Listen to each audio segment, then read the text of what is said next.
Hello, everybody, and welcome to the Fortress Comic News, episode 399. I'm one of your hosts, Chris, and today I've got a special guest host with me. Welcome to the show, Travis Gibb. What's going on, Travis? Hey. How you doing, Chris? Doing good. How are you, man? I'm well. I just had it's super early this year, but we just had my annual Christmas party. So I've had the same Christmas party for 20 years. So I had that last night. So that was crazy. So not the exact same. It's not Groundhog's Day, but same people invited. What's funny is I just had mine last night, too. So what's also interesting here is I see you have a Dunkin' Donuts.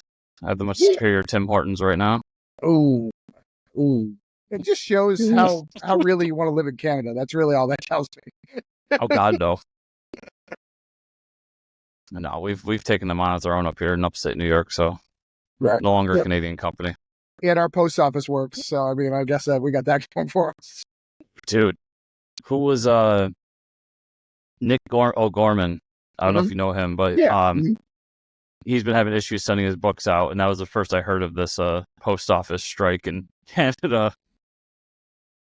Hearts out to all our Canadian comic creators out there. Right. And, my letter is that he has a con, I think, next weekend and, trying to get things to him. So I had to, do shenanigans to get it to him. I had to use UPS and pay, triple, but, what are you going to do? Yeah. So, Travis, first of all, everyone out there, there's no interview today. It's just me and Travis, but you'll love it.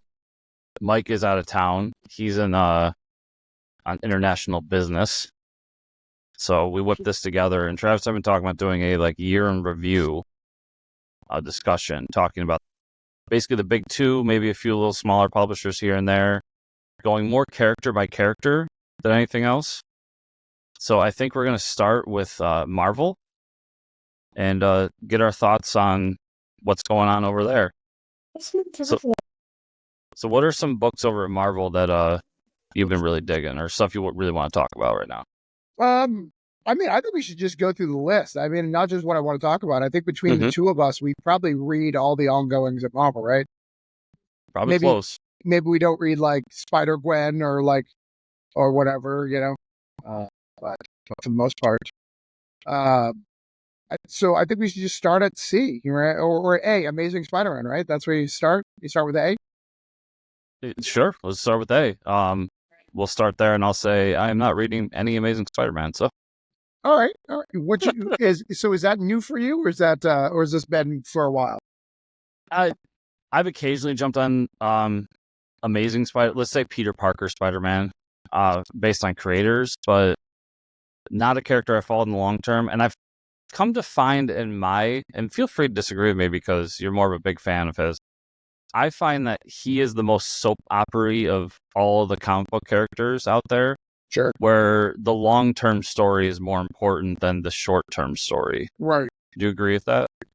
Yeah, for the most part. Yeah, I think that's an accurate portrayal of Spider-Man. I mean, I think Spider-Man's the everyman of Marvel. So he has to be thrown up at every event. He has to be in all these extra stuff. And it's, you have to read it. It's not individual stories. It's, when you sign on to do an Amazing Spider-Man, you're going to have a year, you're going to get a little bit or get a 12-issue run. I mean, even Joe Kelly, who's doing this 8 deaths, is getting 8. We don't know what's coming after, but he's getting at least 8, enough time to really stretch out and tell something. But Spider-Man's been decent this year. I think people give Zeb Wells a lot of crap. But I think Spider-Man's probably the hardest to write, because there's so much constraint on what you can and cannot do. And who you have to, I think that they dictate heavily who you use as villains, right? So you have to have Green Goblin appear every so many, just on the DC side, Joker has to appear within a 12-issue. Yes. Right. There's these things that are mandated, which kind of sucks. But I think he did good. The problem is he was writing. People have these expectations of Spider-Man that are just wildly, you can't just write Spider-Man. There's so many different opinions of what's the best Spider-Man, right? I don't like Spider-Man if he's not married with Mary Jane. I don't like Spider-Man who's, not a reporter. I don't like there's all these different things that you get out of him. And that's why I think, because Miles does so much better sometimes because you're just like, you don't have any of that bullshit. Like, you just do whatever.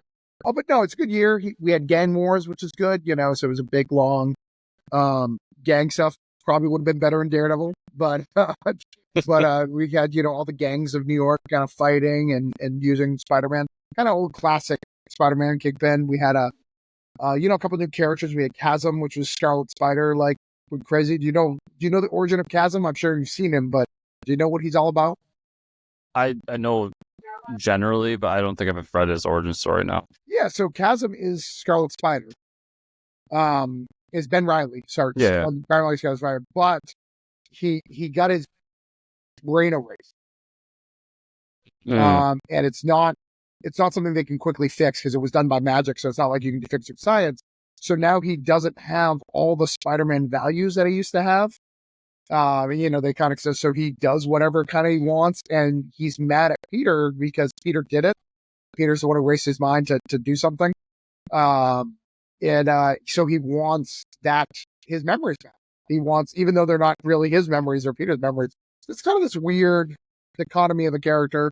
But it's allowed us to add a new character. Can't think of her name right now. She's had a miniseries. She trades out masks. I can't think of her name right now. No, Hallow Eve is her name.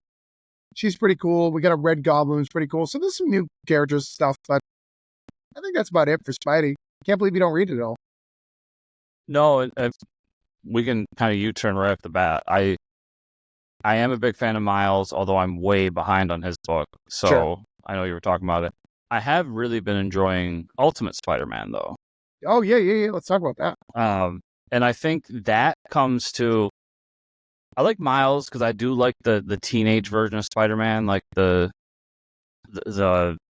kid who doesn't know any better, trying to make good in the world.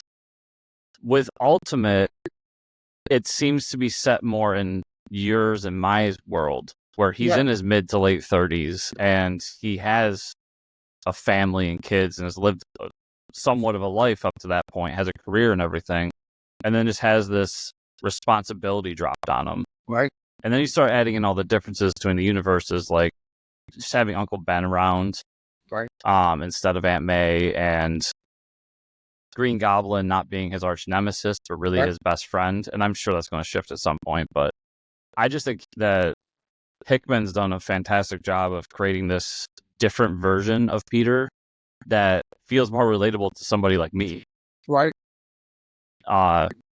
And I've even liked the tangent issues. Like there was the one issue where it was just Ben and J. Jonah Jameson hunting down a story. Yeah. And that for me, as somebody who loves like journalism and the news and everything, just felt like this fun story of two reporters just really digging in, trying to get the story right. And just everything going on with the Ultimate Universe. But yeah, I've really enjoyed that book and seeing all the differences. I've been a little bit disappointed. I thought maybe we would get bigger differences, like seeing the original Black Cat come into the book and then immediately taken out of the book altogether. I was like, I was kind of hoping you would keep with that, because that was different and unique, and it would take out like that weird sexual tension that we've had in the past. But having Kingpin at the center of it makes sense. And the fact that we're getting like the Sinister Six together for this too was fun. Yeah, I think last issue was probably the best issue I've read. It's probably going to be on my top 10 issues I've written. Mm-hmm. And what's crazy about it is it's stuff we've seen before, right? Where someone figures out his identity. Mm-hmm. Because we've seen that before, where someone's just kind of figured it out. But the way Hickman did it was just really well written. That whole story of like him trying to figure it out with Mary Jane and all the stuff that I'm interested in the Ultimate Universe kind of played together, as well as had an action scene, like had everything I really wanted out of the Spider-Man issue. Really that with a bow. And what I love about it is everyone gives Hickman so much credit for world building, and he's great at it, Mm-hmm. Like it's Fantastic Four World, look at Secret Wars. But this is just showing that he's just a damn good writer. Like he doesn't need any of that stuff, because he's really not diverging crazy from the stuff like I think you and I both expected when we saw it. oh, he has his kids. His kids are going to be a major aspect of the book because he's got kids. He's never had kids before. But really, we've seen that before. We've seen that with them too, like where the kids are kind of more of a focus. He's not doing that. It's just a parent, just a guy who's trying to figure it out, who has to do the dual life of, I have to get my kids. Sure, they figured out the identity and did some stuff. I'm not saying they were underutilized, but it's not a focus. And you don't know what you're going to get per issue, right? You've got trying to figure out the tech. You've got fighting villains. You've got marriage life. You've got a reporter issue. Like every issue is new and exciting, which I think is what comics should be. Yeah, it's funny because from a creator like Hickman, who's, like you said, the world builder, the overarching story in that book is less important than the issue-to-issue stories. Right. Which I find really interesting. And yeah, when this book was announced, it was like he has kids and everything. My mind immediately went to M2, Spider-Girl. Right. Because I love that series. And I fully expected her to be a bigger part somewhere in the book. And it seems like maybe not so much. Maybe in the future they can still pull it off, but it doesn't seem like that was a part of the original plan, which I find very interesting as well. And just the fact that the overall Ultimate Universe, if we go back in time to the alternate timeline where like Donnie was supposed to take over Ultimate Universe and do his thing with it, and he was going to be the architect, and then they bring in Hickman. But now I kind of look back and I'm like, how much is Hickman really the architect of the Ultimate Universe? I see Dennis Camp doing more with Ultimate stuff than anybody. Yeah.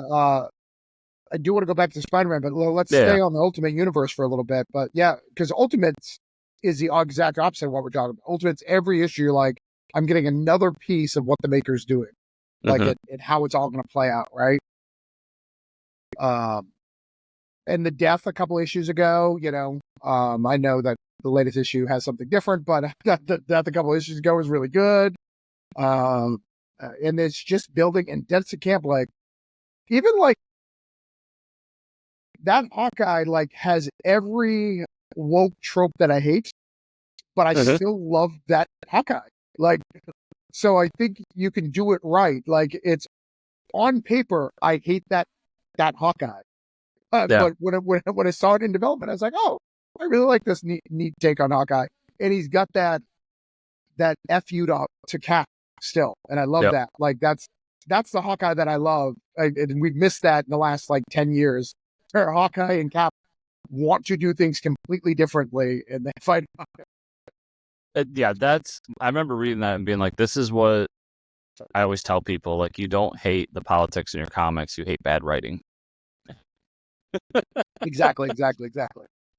But and he's doing as you're all listening to this, the Ultimates Year 1 book came out, or is it Year 2? I forget. I got pulled. Yeah, Year 1 is out, and Dennis Camp's writing that too. Like, I thought that is it? That's coming out this Wednesday. So as everybody's listening to this, it'll be out in their hands. Okay. All right. Yeah, it's interesting to see him taking more of a role, and just to swing it back to Hickman. Like, that's what I thought Hickman was going to be. I thought he was going to be the guy really ushering in this whole universe and creating the overall story and pushing it. And it really feels like, minus some independent stuff he's done in the past, this is the most intimate story I've seen him write in a long time. Yeah. And, I think the big overarching story was obviously designed by Hickman, the maker and all that. But I think he's giving, unlike normal situations like this, I think that there's a lot of free reign. Are you reading the X-Men one? I'm not. I am. Can't stand Peach I can't stand Peach's writing. I like her art, but she's a great cover artist. Yeah. Her story, I don't understand how it fits in with anything. I don't really understand what the hell's going on. Yeah, I don't read it. I just skipped it. Especially when you see like regular mutants like appear periodically. I was just like, those are my mutants. I don't know what you're doing over here. Well, I was confused because Black Panther has Storm in it. Right. And then Peach's book has Storm in it. And I'm like, I'm guessing Peach's book takes place in the past, but they don't really explain it that well. I don't think there's some aspects of it I think are really great. But for the most part, her book is definitely the weakest of the Ultimates, unfortunately. Well, and I remember to the original, the OG, Ultimate storyline, right? And I'm like, Brian K. Vaughan is writing X-Men. Like, let's go. Right? You remember, like, Yeah. like in his run wasn't even that great, but it was like Brian K. Vaughan writing Gambit, like in Rogue, and like figure out the relationship, and them murdering Magneto, like being like an Omega level mutant murdering New York, right? And they have to murder him. Like, that was wild shit. Like, hopefully we'll get back to. But yeah, Black Panther I also don't think is amazing either. I like it. I love him versus Moon Knight. I think that those are really cool aspects of his stuff. But it really feels like that would be a way cooler book in the regular Marvel universe. Yeah, I could see that. I've liked it. And we'll get to this in a minute, but that same writer did Blade as well, is doing Blade. Yeah, Brian Hill is great. And I think he does really great action sequences. Yeah. And of course, I'm a Moon Knight stan, so all the Moon Knight stuff's been great. Yeah. But yeah, it doesn't feel to me like it's differentiated itself enough from the regular Black Panther. Right. To justify its own thing. But at the same time, I don't read regular Black Panther, so they're obviously doing something right. And I do want to get, because I did not realize that, I can't think of the guy who did the Intergalactic Black Panther. Did you know that that's yeah, that guy's like a political analyst and like does like, I was unaware of this. I was like, maybe I should give this another shot. Like, he was randomly on the Daily Show, and I was like, why is the guy who writes Black Panther on the Daily Show? So I think he's a talented political writer, right, and journalist. Right. Whether you agree or disagree with his politics, I think that's obvious. I don't think he's a good fiction writer. His Captain America run is god awful. It's just God. I didn't read his Black Panther, so maybe that's great. Right. Obviously Marvel thinks so because they're reprinting it as part of their new line of mini, like, manga-sized comics. Yeah. But I wouldn't recommend him to anybody in terms of his fictional writing. I think I've read something by him, but I can't even remember it. But I think he wrote something or a mini-series of one of the things I wrote. But everybody remember him because he basically turned Red Skull into, what's the guy on the Daily Wire? Not Ben Shapiro, but shit. The guy who wrote the 12 Rules to Live By book. Anyways, he wrote him into that guy and basically made him that. And that's what, like, got his name out there in, like, that world. Because everybody's like, oh, look what he's doing. And it's like, don't worry, guys. It's not a good story. So it's going to be gone anyways. So before we move, let's jump back to Spider-Man for just a second. Because I think we're done with the Ultimate because neither one of us read the X-Men. I think it's really awesome. Black Panther's fun. I'm really excited to see, when Killmonger tries to take a shot. I really like that Storm, like, they're flirting with a relationship a little bit. Like, he flirts with her a little bit. Like, I like all the aspects of what he's doing there, But the negative of that book, though, is the artist has a really hard time for me. Sometimes I think Shuri and one of the other characters look very similar. Like, I'm like, I'm always like, oh, that's his sister. Okay. I'm very confused. And like, I'm 3 pages in and I have to go back and go, what's going on? Yeah, I can see that a little bit. I think the biggest problem, they tried to complicate Black Panther's costume too much. Right. And just the simple not having his mouth covered is just a weird choice that panel to panel isn't working for the artist. Yeah. All right. So one of the things I would recommend for you, because the trade's probably coming out soon, is Spider-Man. Have you heard of Spider-Man? Which version? Because yes. The Spider-Man book that's out right now. Spider-Man. It's got the one that's currently running? Yeah. Yes, I am getting that. You're getting that book. Feels bad every issue. And then when you get to the end of the arc, you're like, oh my God, he did an amazing story here. Like, every issue, I was like, this is bad. I should drop this. And then I got to the end of it. I was like, oh, it's very heartfelt and like very personal. This is going to come up a lot with Marvel because my overall feeling of Marvel is they're kind of dropping the ball right now. Sure. I am behind on a ton of books. And that was one that I realized that if I wait like 5 months and then just read it all at once, I enjoy it way more than the month to month. Yeah. Yeah. So I think I'm like 3 or 4 issues behind on that one just because I'm saving them for like one night where I read it like a trade. Yeah, it's shocking because I was monthly for a while. Like, I need to cancel this book, and then I was like, oh, you do know what you're doing. I'm so sorry. That happened with a book. Do you know the book Rogue Sun? Yeah. Yeah. So I got like way behind on that, and I recently, within the past 2 months, just read like 10 issues of it in a row. I was like, this is a really fun book. I dropped the whole massive verse stuff, and I really should give it another try. It just, for me, it's like anything that I enjoy. I'll use an example like Doctor Who. I like Doctor Who, right? Mm-hmm. So I was like, oh, I'm going to get this one Doctor Who comic book. And then 3 months later, now there's one monthly for each of the different doctors. I'm like, I don't like Doctor Who that much. That's what I felt about Massive Verse. I was like, okay, I am liking this. I'm not loving it. And now you want me to read 12 titles. I'm not that committed. I like that they finally, so they had the Dead Lucky book, which I think was really good, especially if anyone out there like myself has friends that served in Iraq. It deals with a lot of that shit. Yeah, I actually read the first, I think I read the first 2 issues of that. I didn't read the whole time, but I read the first 2 issues. And then Radiant Black just did their big event, and they really cleaned everything up. And they've been away for like 2 months now. They're going to come back, I think, in January. So I'm hoping that book is a little more streamlined and less complicated. I didn't need a Radiant Red book. I didn't need a Radiant Pink book. Right. Those were both, I'm sorry, they're both not great. The Infernal Red book was but I see what they were doing. And so basically at this point, I'm a Rogue Sun and Radiant Black only reader. Okay. Like, those are the 2 that I'd recommend to everybody more than anything.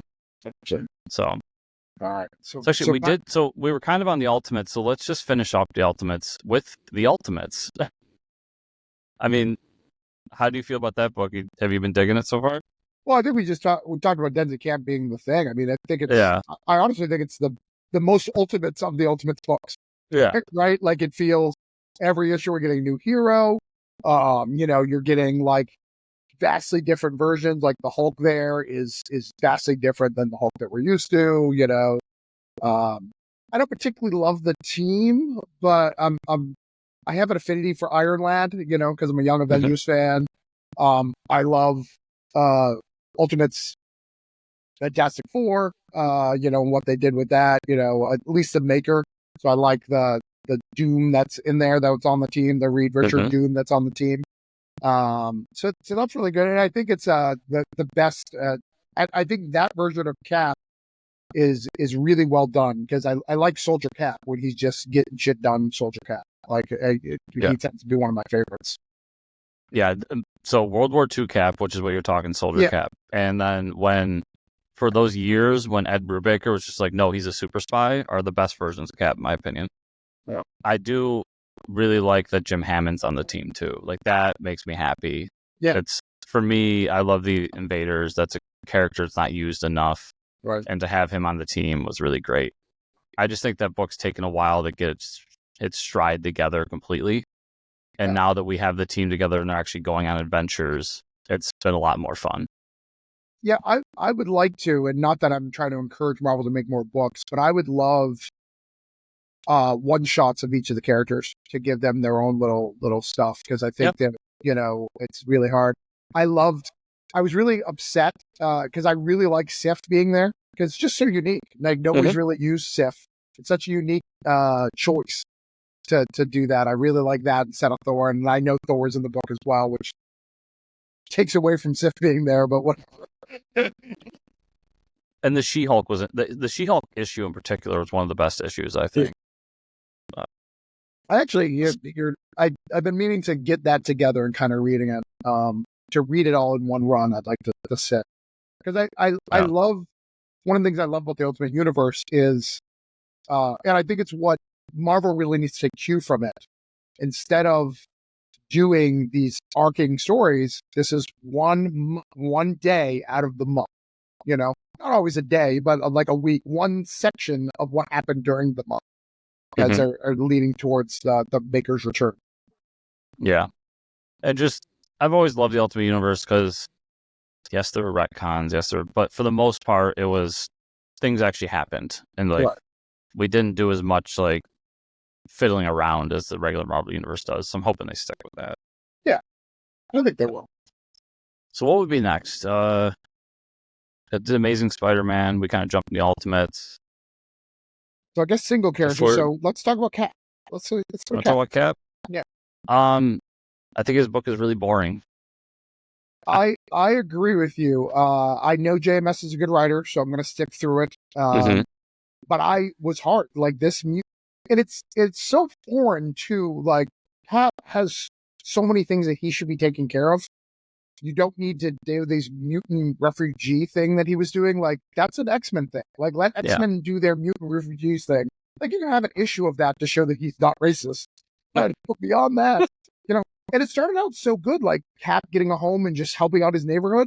That was a great issue. I was like, oh, Cap should do that. Like if Cap was living in a neighborhood, I remember like he was so busy, like every day trying to handle things and all that. It was so good. And then we got this crazy like stuff, and the villain wasn't interesting. The good guys were like nothing was interesting. The weird costume change was not interesting. It was a book of moments, and I think he had a good pitch. Right. So when I say the book of moments, like the moment of him helping out Spider-Man, and then just like the Sinister Six never shows up. Right. Like that was fun. I enjoyed that. But the overarching story just isn't working. And I thought the whole idea of having this split story that connected between Cap before he got his powers in New York City, and this is all to anyone out there, you can look him up, this stuff actually happened, having like him going to the Nazi rallies in New York City and basically still being Steve Rogers, but as a scrawny kid. And those events paralleling the big bad and today, like that's interesting. It just wasn't pulled off, I don't think. And that big bad was interesting too. I was like, oh, that's a good addition to Cap. That's it, because I think Nazi themed and all that are great for Cap. So whenever you can put some of those things in, and if you could twist it slightly different to make it different, and we have that. We got Hydra, we've got actual Nazi. Like you've got the different aspects, and I felt that character fit in that mold. But you never felt that Cap was endangered to that character. Yeah. And then I feel like as it dragged on, like you said, we had the mutants things, which always kind of makes me roll my eyes. And now it's just turned to a Thor book from what I'm an issue behind on it, so maybe that changed, but it just kind of made me realize as I was looking at that and looking back at the past 8 or so years of Cap books, I'm like, I've disliked more Cap books than I've liked. So maybe I'm not as big a Cap fan as I used to be. So maybe the books are just really bad. I don't. So I want to know in January who your new favorite, because Cap is your favorite, right? He was the guy.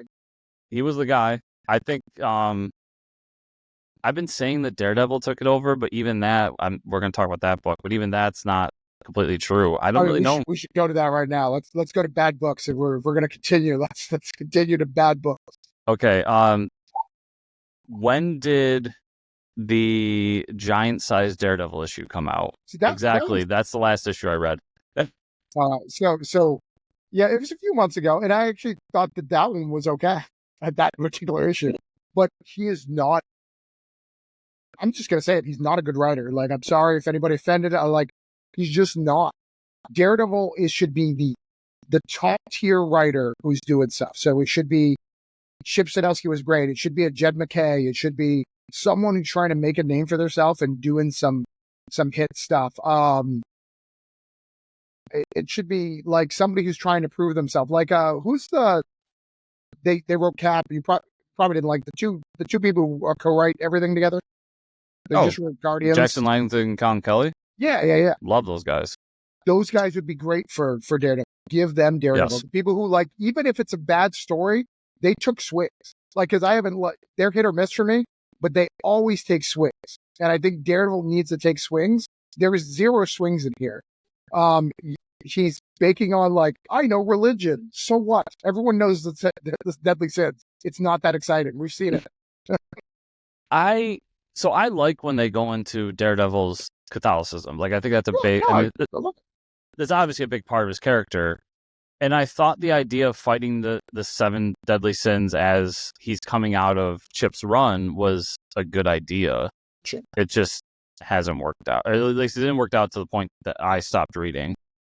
I'm looking back to see what else he's read to be like, because I remember thinking like I like his work, but Now he I don't wrote know. Ultimate Spider-Man, which was again okay. It wasn't great, and then he did Miss Marvel, which I never thought was great. So Yeah, I never read Miss Marvel. Oh, he read Exiles. That's why. The 2008 Exiles book that I really like. I don't think I read the 2008 Exiles. It was a short run, and it was just this wacky book where there was a cartoon Wolverine. It was a lot of fun. It's back when like Peggy Carter was the big hot thing at Marvel because What If Season 1 was announced.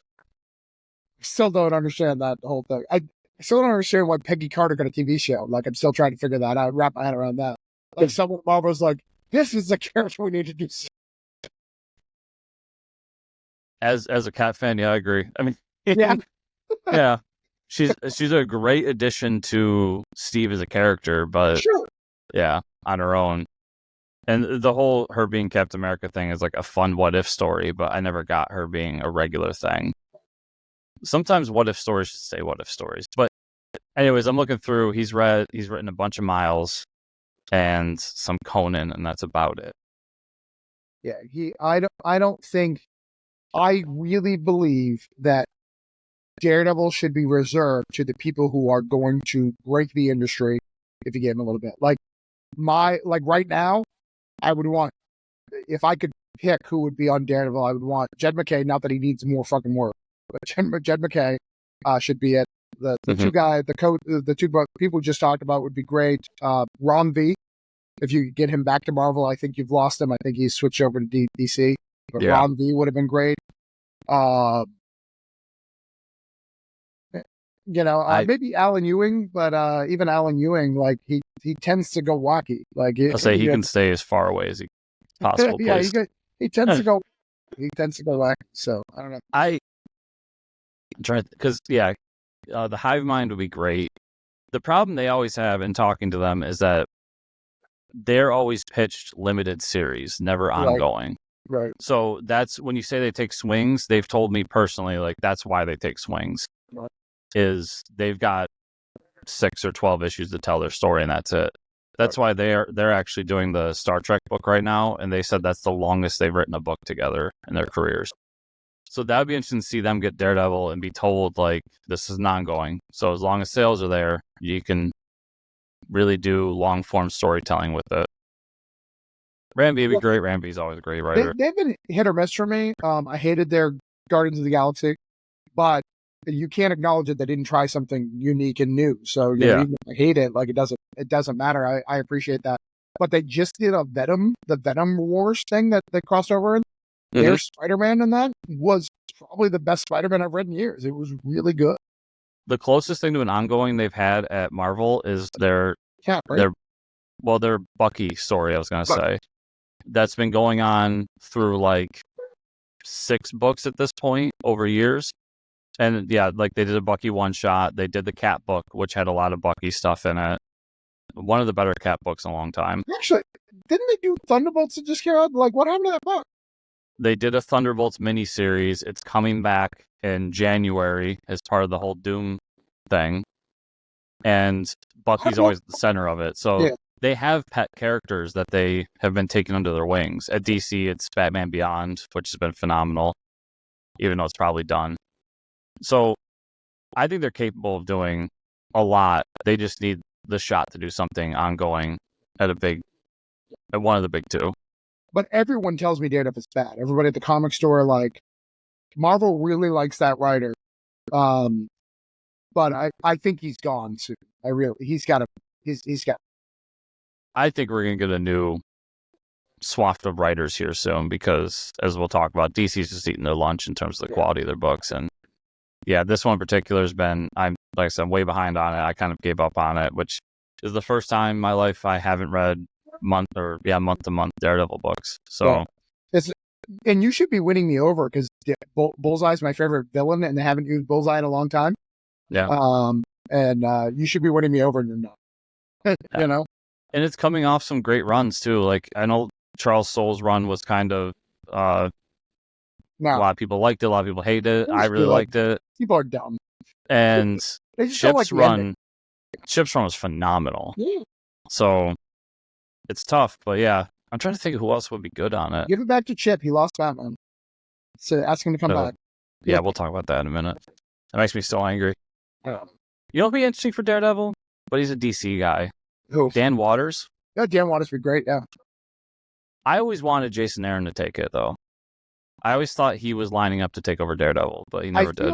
I feel he was as well. I think they want a Marvel guy. I don't think they want someone who jumps ship. I think that's probably why we have these situations. Because even though, again, I can't even name the guy who's writing Daredevil because I don't like him.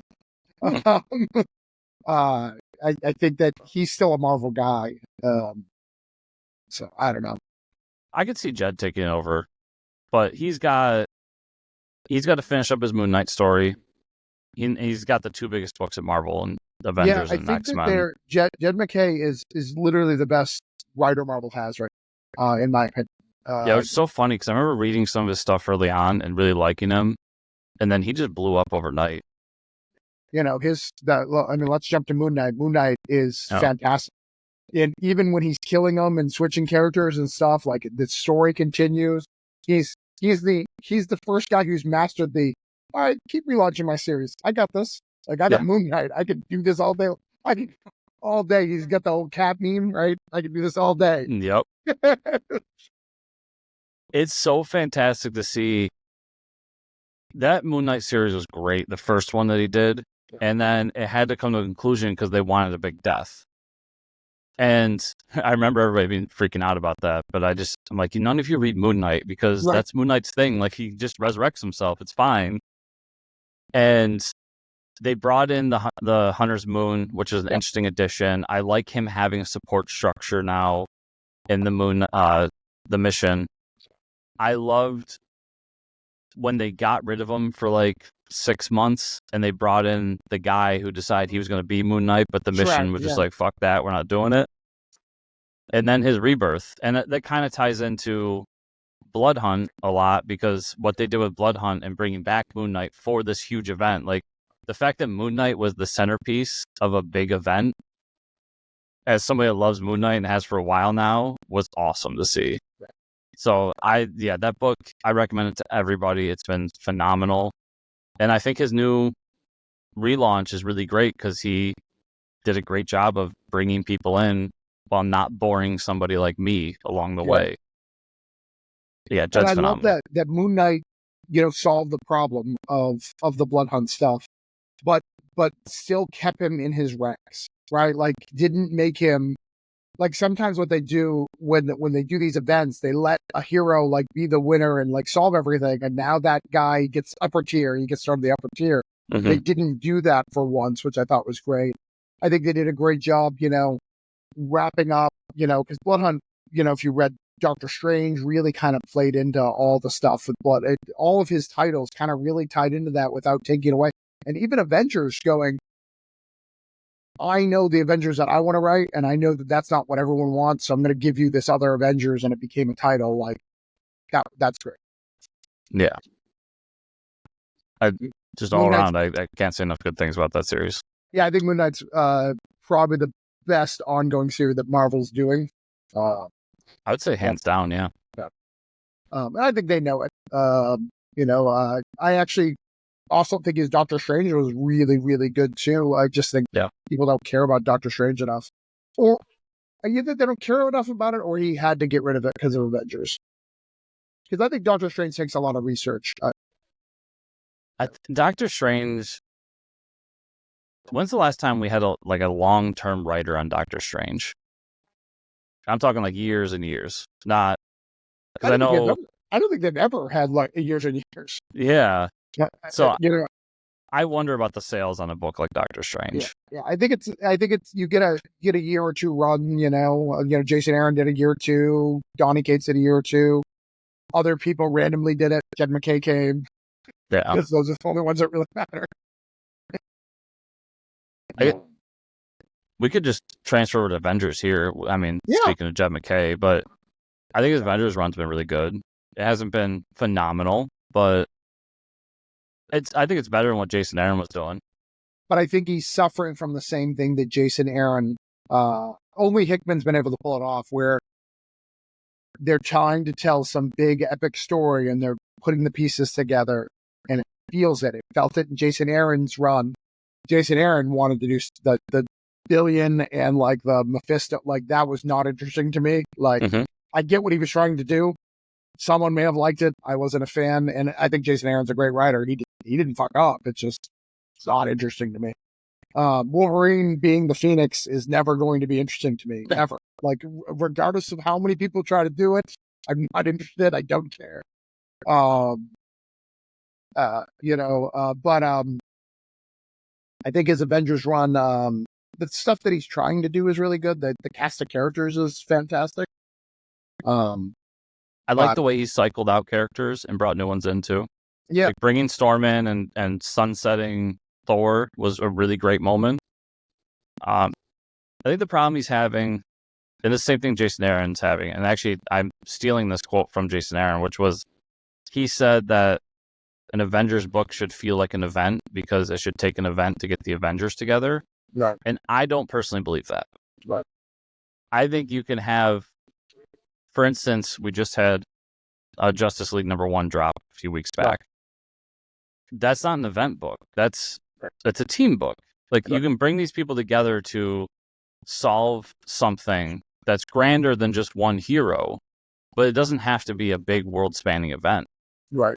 And it feels like Jed's trying that while also trying to build up. He's trying to build up things in the background, like the city being kind of like what they're doing with the Watchtower, and having these huge moments they have to deal with. And in my opinion, the best the Avengers were during his run so far was during Blood Hunt, when Cap just got, part of it's the fact they brought Hercules back, but we'll talk about that. But Cap just brings this random crew together and goes, let's go fight Nazi vampires on a spaceship, or on a ship. Which was the better Avenger. I was really sad. It was really, really cool that he did that. I wish it was main Avengers. I know it's got its own series, and it's been really good. What is it called? New Avengers? No, it's Avengers Assemble. Avengers Assemble, yeah. It's a great little team, and I like that they're rotating casts in that too, you know. The unfortunate part there is that's a 5-issue series, so that's going to be gone soon.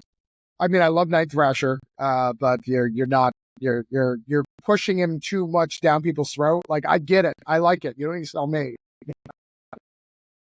I don't think I haven't told you this story. Months and months ago, I had never read a Night Thrasher book before, and it's still up on podcasts and everything. I was talking to Mike about how I don't understand why Marvel never did a superhero during the 90s that was like a part of skate culture, punk rock and everything. And then just like, as I typed it in, Night Thrasher pops up. And I'm just like, how did nobody show me this character before? I just thought he was like a bad Punisher ripoff or something. No. Night Thrasher is great. So you've never been a New Warriors guy? No.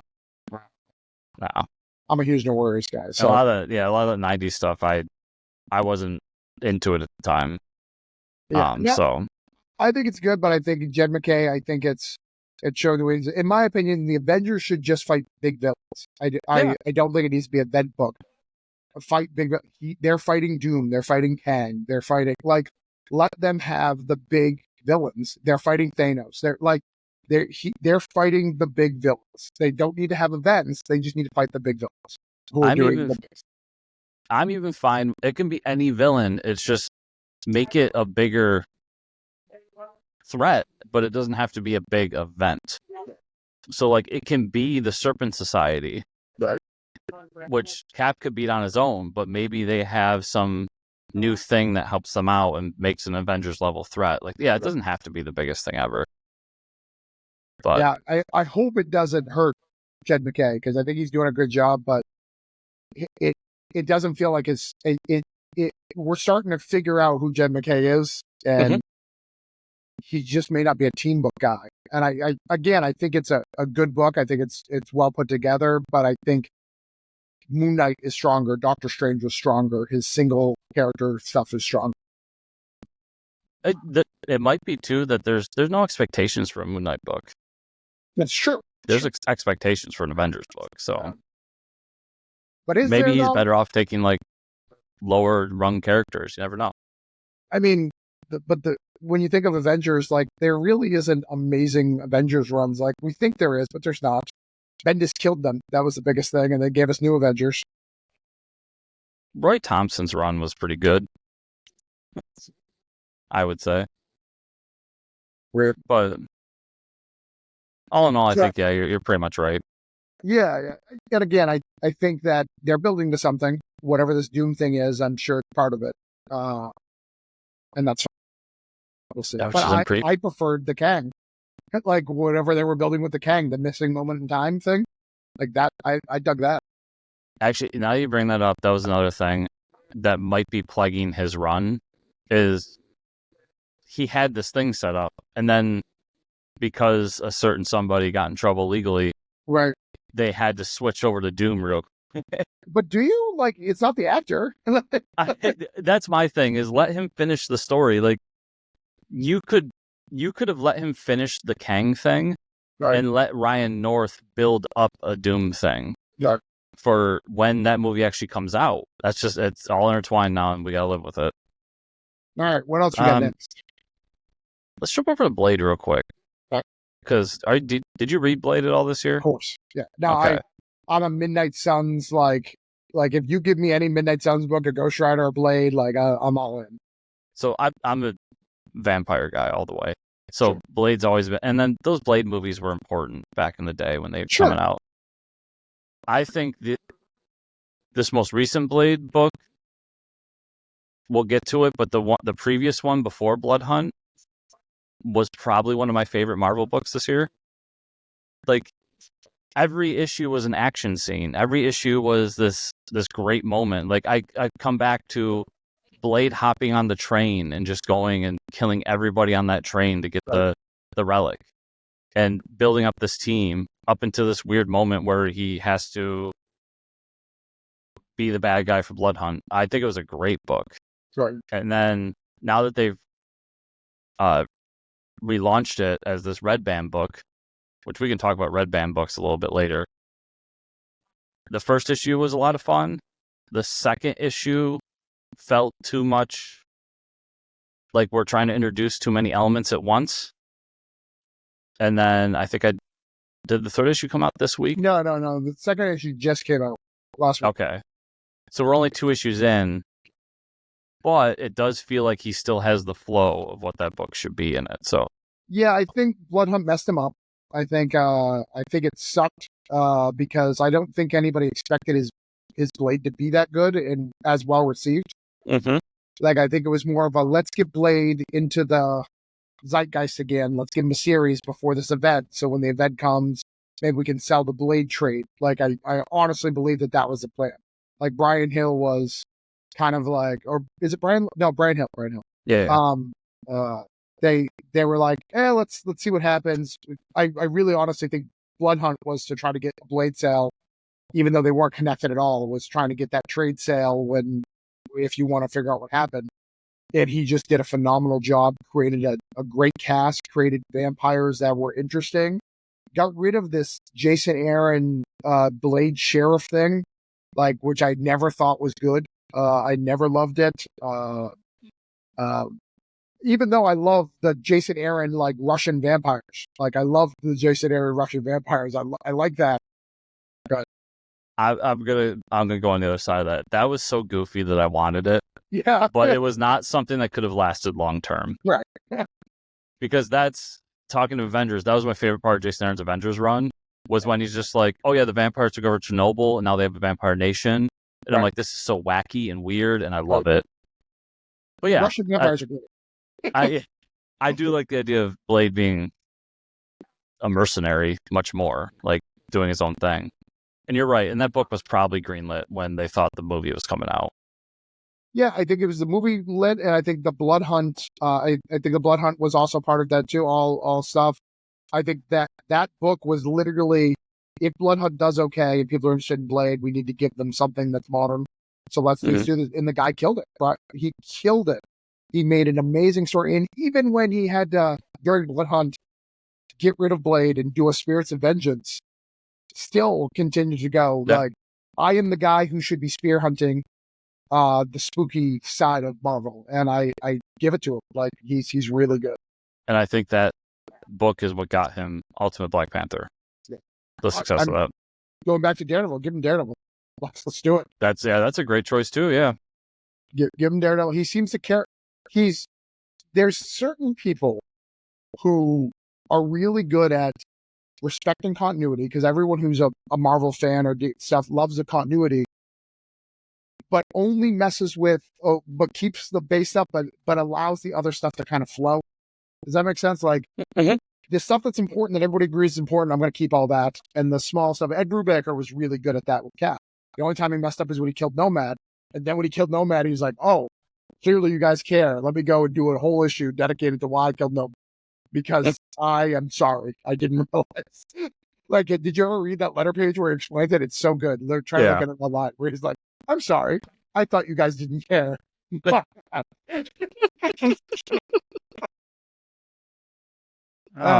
miss Brubaker. Me too. But I think that's where Brian Lovell accelerates. He's grabbing this main stuff that we cared about in the what would we call that? Midnight. What are they called? The Midnight Mission? No, or Midnight Suns? Midnight Suns, yeah. He grabbed the good stuff from the Midnight Suns, allowed it to come table. And even like Jed McKay going back to that Venom, they're going back to the Blade. That's a throwback to a really old Blade story, which was really cool. I wish we had some insight that was what was happening before, like, the issue 4 reveal. Like, hey, remember this thing in Blade issue 3 in 2001? Yeah, that's it. So I know you're reading Hulk, and you have strong opinions of that. So I'm not reading it, so you can tell me what you think. I'm not giving up on Philip Kennedy Johnson, even though I'm not interested in him. Man's a superstar. Right. I believe in him. I've never cared for Hulk. Apparently, if I read Al Ewing stuff, I would really love this, because I've never read the door thing that he's famous for. Like, I never got into it. I read a lot of that run, and I'm not a big Al Ewing guy. Yeah. It's really good and then gets really boring. And then I never finished it. I own the first trade. I never got it. I'm not a Hulk guy.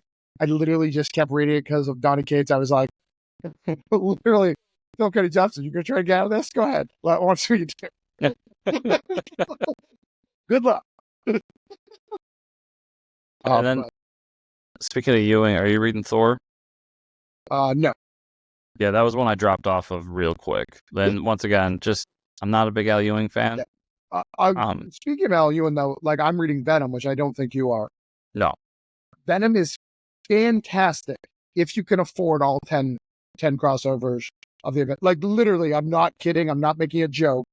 Like, if you read Carnage and you read the Venom and you read whatever other miniseries there is that month, if you read all of it, it's really good. That is not a good book, though, if you do that, because that is not the way you make a book good. Okay. Because you have to read all of it to go, this is awesome. And I think it's awesome, but it's because I read all of it. But I know that people were just reading Venom, and they're like, I don't know what the hell's going on. I know. You needed 4 other books. I'm so sorry. So Donnie made me a Venom fan with his run.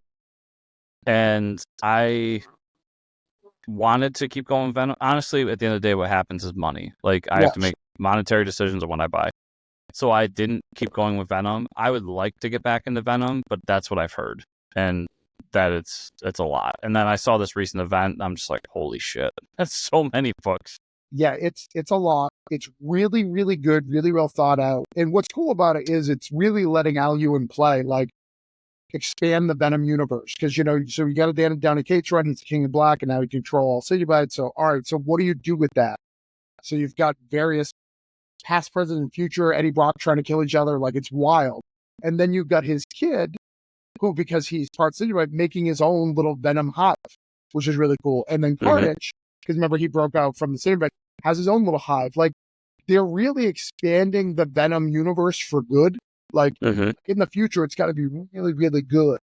And they're really taking a lot of inspiration from Green Lanterns back in the day. Like, hey, they all have their own faction, kind of the same thing. But it's a lot, and if you're not all in, you might as well not read, which is bad for business, in my opinion. Yeah, it can be. It can also be really good for business. I mean, Marvel has excelled at that over the years. It does make you a lot of money if you can get those few people all in. Yeah. Because Carnage is Venom now coming up. Dude, do you know that? Like Carnage I saw in the solicitations that Eddie Brock is Carnage, and that's weird. And that makes no sense, except if you read the whole thing, because like I just said, he was connected to the King of Black. The end of this storyline, spoiler, for those who read it, he gets removed. He cannot be part of that hive anymore. So now he's going to the Carnage hive to learn all the stuff of that. Super interesting. Playing on Donny Cates' run. Again, really dumb on paper, though. You're just like, oh, Eddie Brock is Carnage. That's dumb. I don't want to read that. And I'm looking at this all-new Venom series they're doing, right.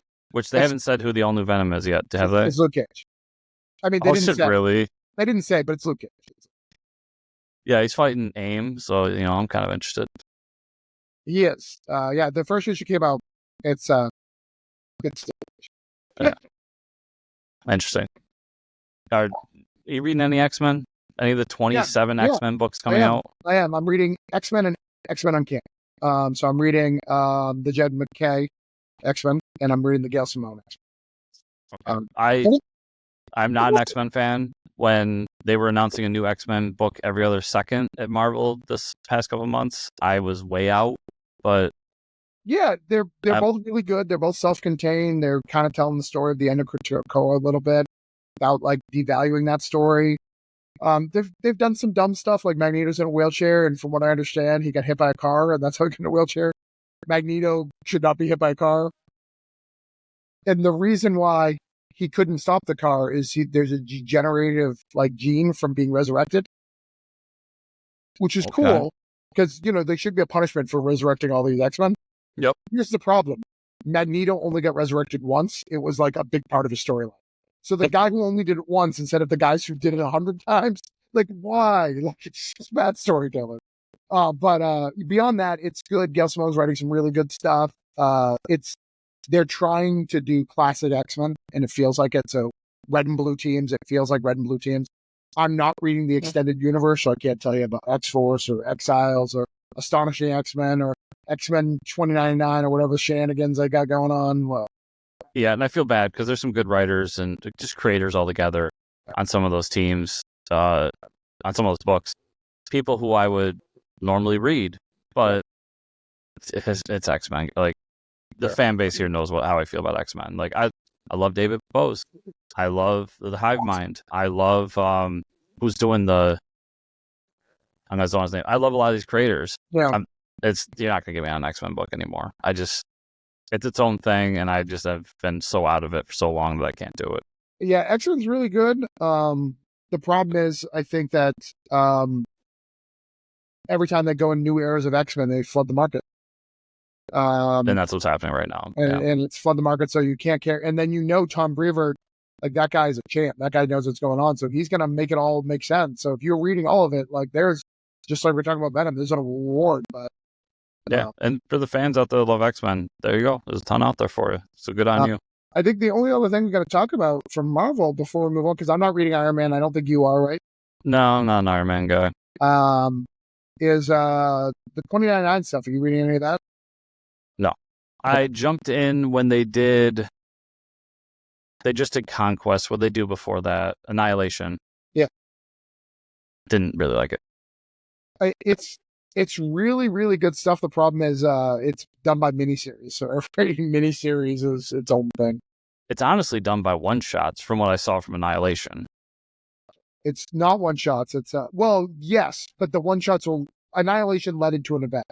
That was a one-shot. They don't normally do one-shots. It's no stuff. Okay. But Peter David came back and did a Venom run, a 2099 Venom run for one thing. And Peter David here's what breaks my. Everyone who's heard me on the show before, I'm a comic writer. I want to be the best comic writer I have. Peter David is on his deathbed, if you don't know. Basically, like he's very, very sick.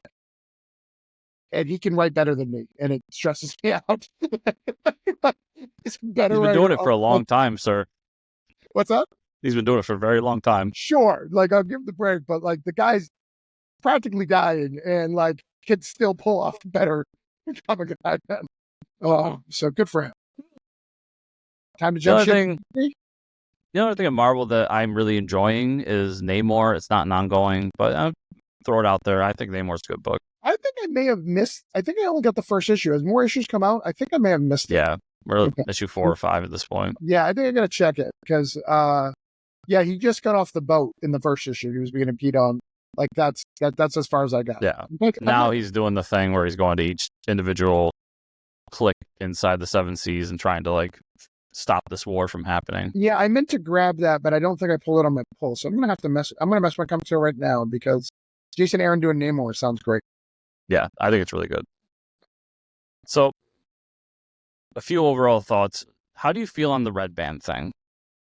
I think the red band's great. I think I don't think it really adds to anything. I know that you were getting both Bloodhounds. I don't think there's much difference.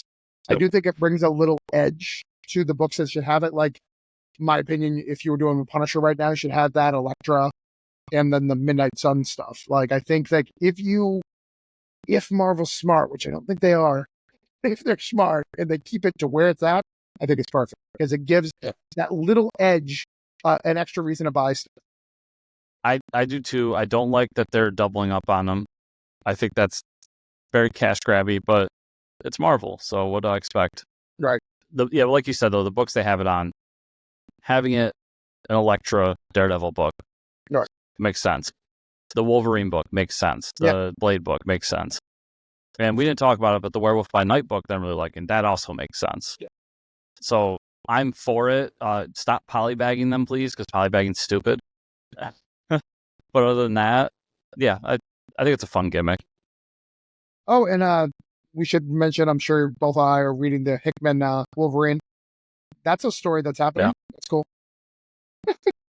Dude, that has one of my favorite moments of the year in it.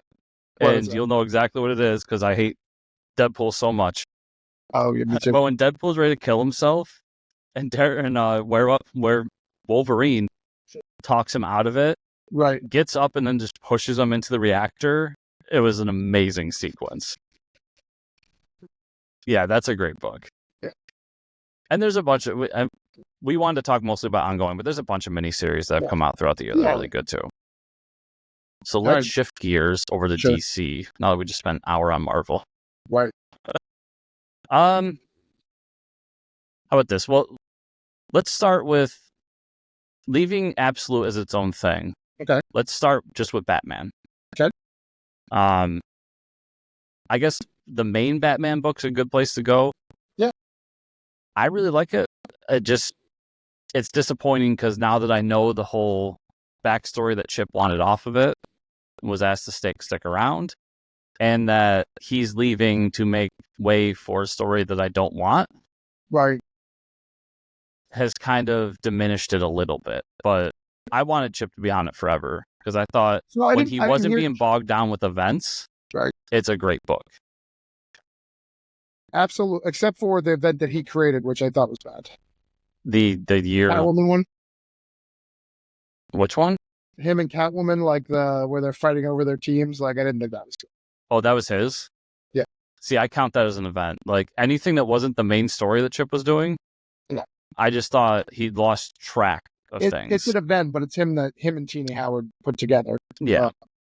Because I think Chip wanted to get back to the. I think he wanted Catwoman and them back together after everything. But Chip has been really great. I didn't hear Chip made an announcement of why he's leaving. I just heard that like he was stepping away, like he's leaving. He wanted to leave sooner. His Substack, he put a thing out, and it was basically him saying that after the last story arc, that was going to be his end, and then he was asked to do another story arc to help set up Hush 2. Okay. And Hush 2 was supposed to start in January. Right. and Batman was going to come out twice a month. Okay. And now it's been stretched out, so it's only once a month, so that Jim Lee can finish drawing. So yeah, this recent story was him just having fun to stretch out his run, basically. Yeah. It's been good, don't get me wrong, but I mean, only one issue's come out, right? Or you're talking the second about issue came out this week, so right with the Riddler thing. Yeah, and I like what they're doing with that, and I don't know. I want to chip more long term on Batman, and the unfortunate reality with Batman is you have people in your ear the entire time. Right. Like you said earlier, you have to do a Joker story once a year, Right. and he has to tie in with these crossovers or these event books or whatever. And if they just let him cook by himself, I think he could have had a much better run, because when he was on that Zernar story, that's when it was at its best. And when it was at its best, it was the best book out. Well, and they loved it. I mean, putting failsafe into an event that fast, which is DC's biggest problem. They don't let things sit. They're like, oh, Batman That Laughs is really good. All right, we need more Batman That Laughs. No, let it sit. Let it just be good. Like, that's where Marvel excels. Like, no, we haven't seen Null. Let Null down. Even though we're seeing him like in like video games and stuff like that, let Null not do a thing. So when we see Null again, fucking Null's back. You know what I'm saying? Like, yeah. Where DC doesn't do that. Like, if they got something that's working, it's just like Peacemaker. Like, what? Like, I like Peacemaker, but like, I don't need him to be a main DC character. Like, what are you doing? Yeah. But yeah, I think Chip's run is fantastic. Even his spinoffs are really good. And just the little ideas that people don't give him credit for, like Vandal Savage buying Wayne Manor. Yeah. That is a great idea. And it's so good. It's out of the nowhere. Putting Vandal Savage in kind of this like realm is really good.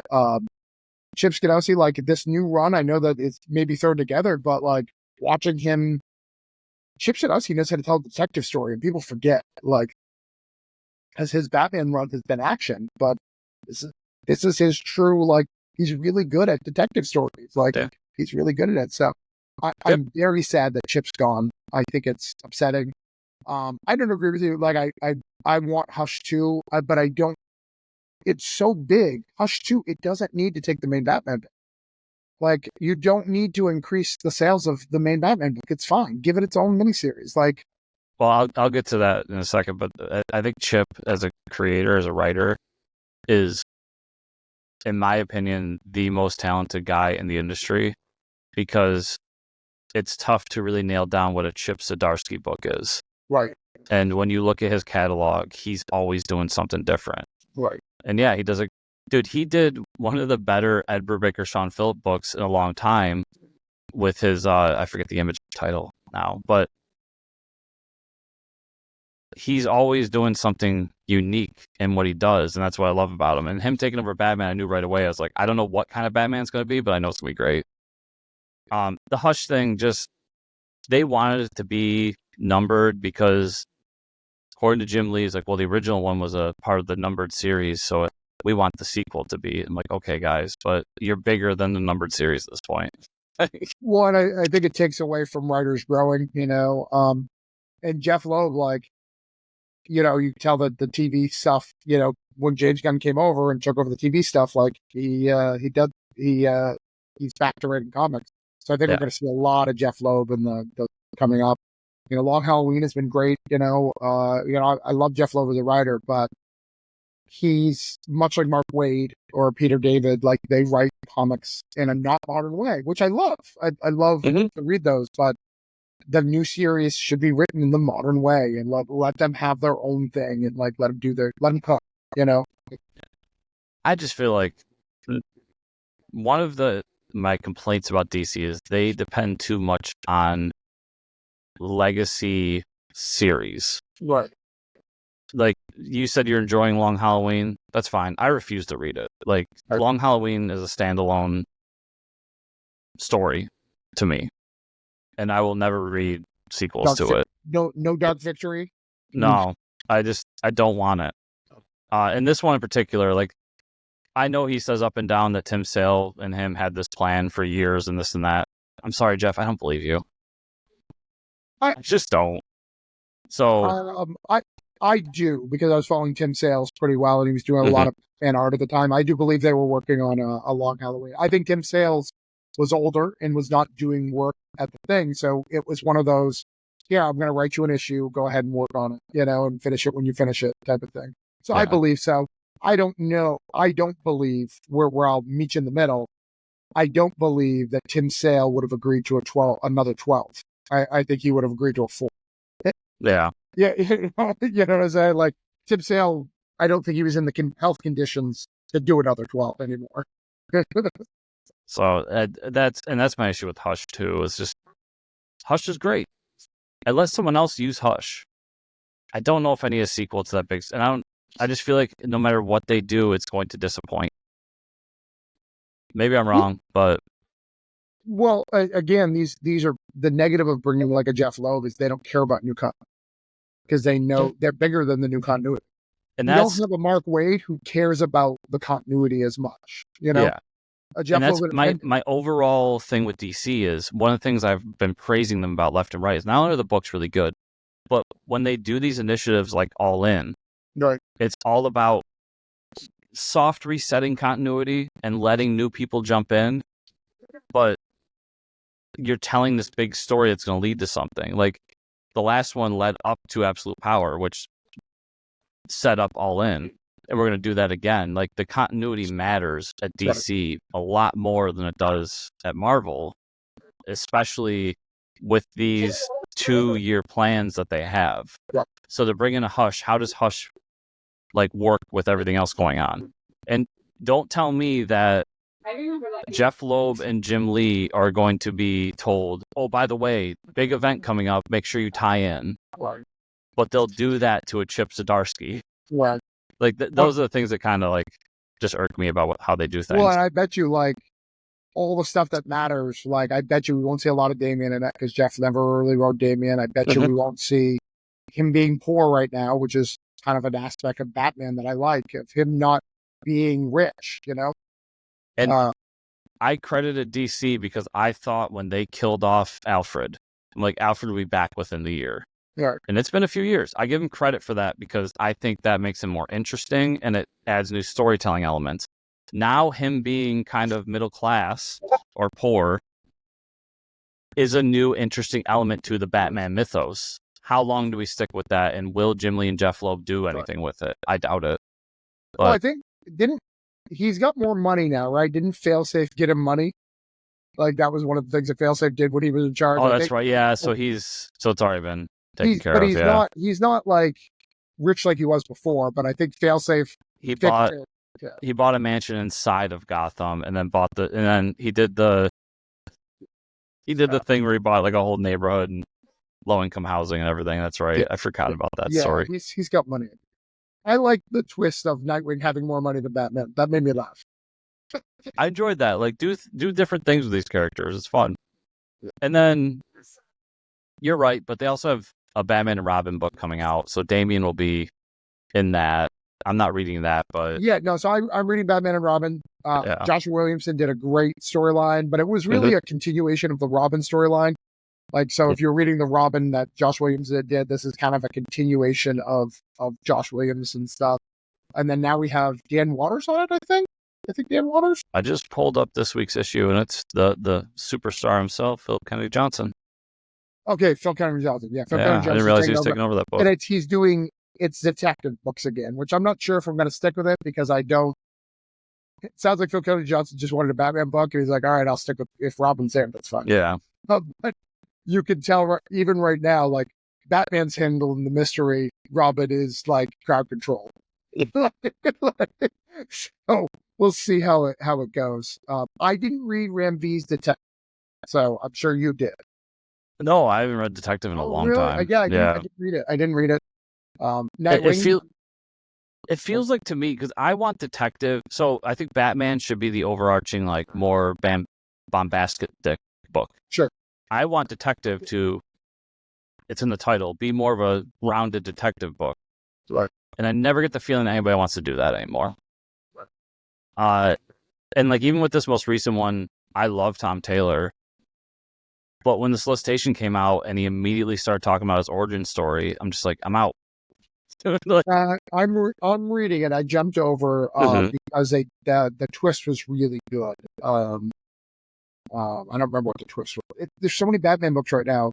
Like I don't even know. Like one of them, like it's about Joe Chill, like being saved by Bruce That's Wayne detective because of the Hippocratic Oath. And I was like, all right, you got me. Like that's interesting. Doesn't really affect the continuity. Hopefully, hopefully does not affect the origins. And we're already getting the brother in the like Chip Zdarsky. It kind of feels like now that you've told me this Chip Zdarsky thing, like is the brother only being viewed? Then fine, you want me to keep writing? I'm going to write the stuff that you don't like. I'm going to write the brother. Maybe that thing that they didn't like from your Scott Snyder fans. Yeah, remember how everyone loved him except for this one thing? I'm going to bring that one thing back. You're welcome. And then there's a billion, and I mean a billion, Black Label Batman books. Some are great, some not so great. I can't do that. I'm reading Nightwing though. I'm sure you're reading Nightwing as well, right? I'm not reading Nightwing. I'm not a Nightwing guy. Nightwing is the best book of the market. It was perfect. I'm actually disappointed that somebody else was writing it because Tom Taylor should have kept it. That makes me mad about All In. Doesn't it feel like a demotion to go from Nightwing to detective? Or is it just the fact that it's Batman that it's a promotion? I think detective, a lot of times the detective writer gets the Batman gig later. So if you want the Batman gig, that's the track. Even though Tom Taylor is like of an upper tier that I don't think he has to go through that decision. I bet you Tom Taylor is possibly the Batman writer after Jeff Loeb. That'd be great. I'd love that. It's a joke with Mike, but I'm really specific about it. The big pop culture characters, your Spider-Man, your Batman, your Superman, so on. Can we stop with the origin story, please? Sure. James Gunn said it best. Everybody knows it. We don't need to talk about it anymore. And when that came up in the solicitation, whether it's true or not, that it's what the book was, that's what turned me off to detective immediately. Like, I don't need to look into Batman's past anymore. Unless you're doing something like what Mark Waid's doing with Batman and Robin Year One. Right. Like we can do that. But I don't need to see I don't need to see the Pearls. I don't need to see Joe Chill. I'm done with it. We get it. Right. But no, I could see that. But I do think like even you and I maybe not reading all the Batman stuff, like those are the top tier writers in the industry are all in that book. So that's the book, and Chip said it, like he was open about it. That's the book you go to, and it makes you a lot of money, and then you can go and just do whatever the fuck you want. Yeah. And yeah, that's what it has been. So I'll keep buying Batman for Hush 2. I look forward to Tom Taylor or whoever taking over. I just look forward to that announcement more than I look forward to Hush 2. Right. And then Nightwing, I've heard nothing but good things about it. I've just never really dug Nightwing. So I think that generational gap is there with it, where I wasn't there for Nightwing to become a thing. So it never really hit with me the way. Nightwing was my first DC book because I refused to read any DC book, and everyone kept pressuring me, like, you're going to read DC, try it out. I was like, fine, I'll read the lesser Batman. Here you go. I'm going to get Nightwing. And then Chuck Dixon's Nightwing is so good. It's really good. I was like, oh, I got lucky. But it was just luck. Like I could have picked Robin and been in whatever that clusterfuck was. But my first DC book, I jumped in right in the middle of Grant Morrison's Batman run. Oh, wow. Let's see. Batman. Let's stick with Trinity stuff. Superman. You reading Superman? I would never read Superman. I hate Superman. That's a damn shame. Superman's so good, dude. You just talk about Joshua Williamson. He's so good. He's betrayed me by jumping to Superman. He's DC's. I am semi-interested in the Doomsday Return. So I think his run altogether has been really good. It's brought back the hope and the joy and bright colors and let's have fun, but the stakes are real. And this whole Doomsday thing, while I'm listen, Death of Superman is one of the most overrated comics of all time, in my opinion. Sure. To bring back Doomsday is a thing that could make me drop Superman. And he found a way to make me interested in Doomsday. His run's been phenomenal. I would suggest it to anyone that's not like a big Superman person. It's what Superman should be. It's not super complicated, but at the same time, the stakes are real throughout it. And after Absolute Power, Dan Moore is drawing it, so it looks beautiful. Sure. And they gave Lois powers, so now it's basically a Superman and Superwoman book with Lois Lane and Clark both being super people. Right. I think it's a really fun book. I wouldn't put it up there as one of the great books at DC right now. I think there's others we could talk about in that realm, but really again, like you got it. Philly Kennedy Johnson was bouncing between the two, right? Joshua Williams, or one was on Action, one was on Superman. So Philip Kennedy Johnson was doing both for a while. Then he was on just Action. Right. He finished up his thing, and now Action's its own thing we can also talk about. But when Joshua Williamson took over Superman, it's been him for about 2 years now. Yes.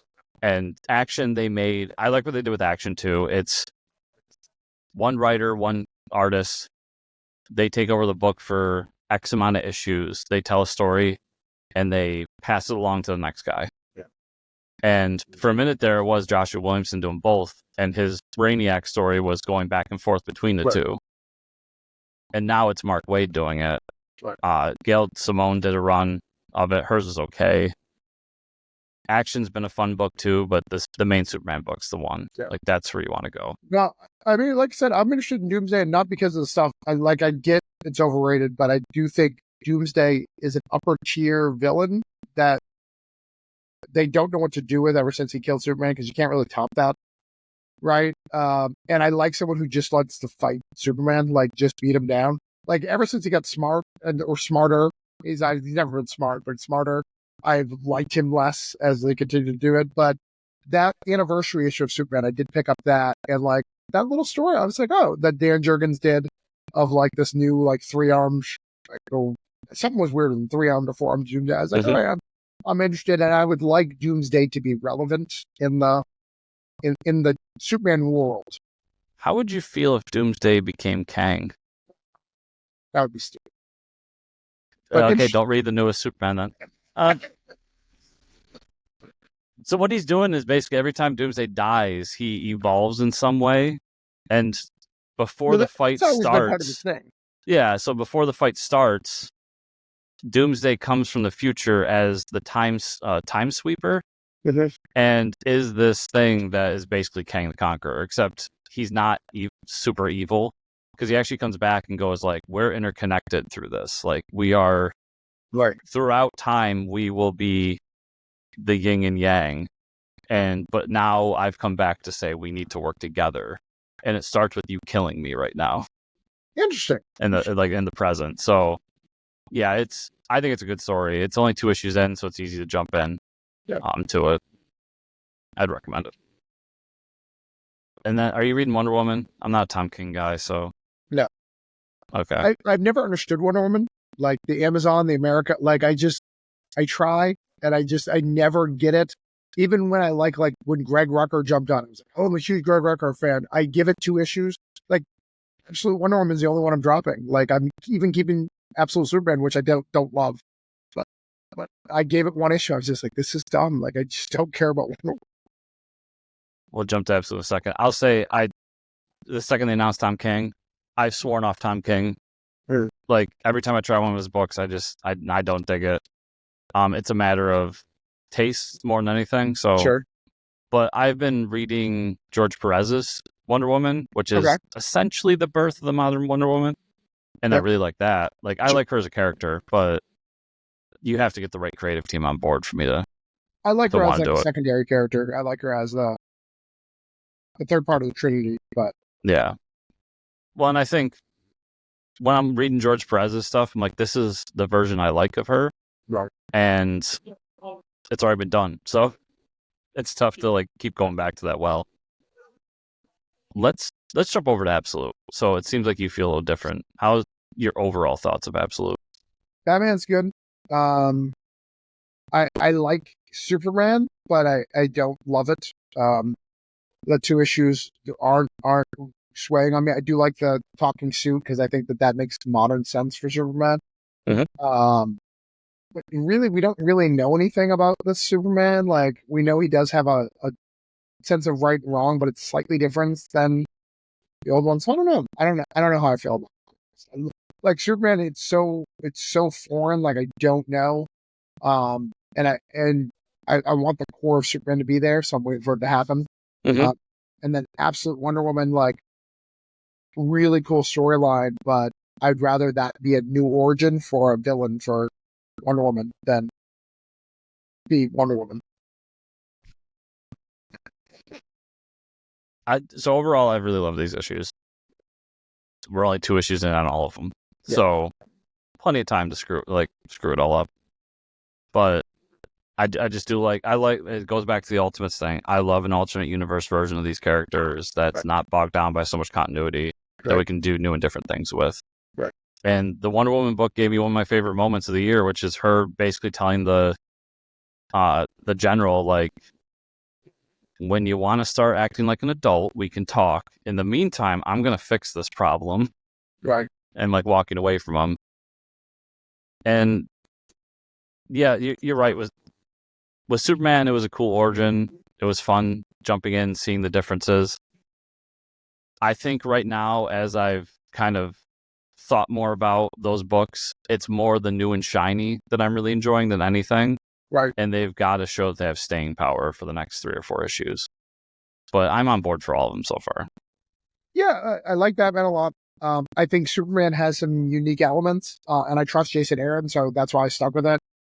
The Wonder Woman, again, was super interesting as an origin of this Wonder Woman and being stuff, but it wasn't enough to keep me to try it.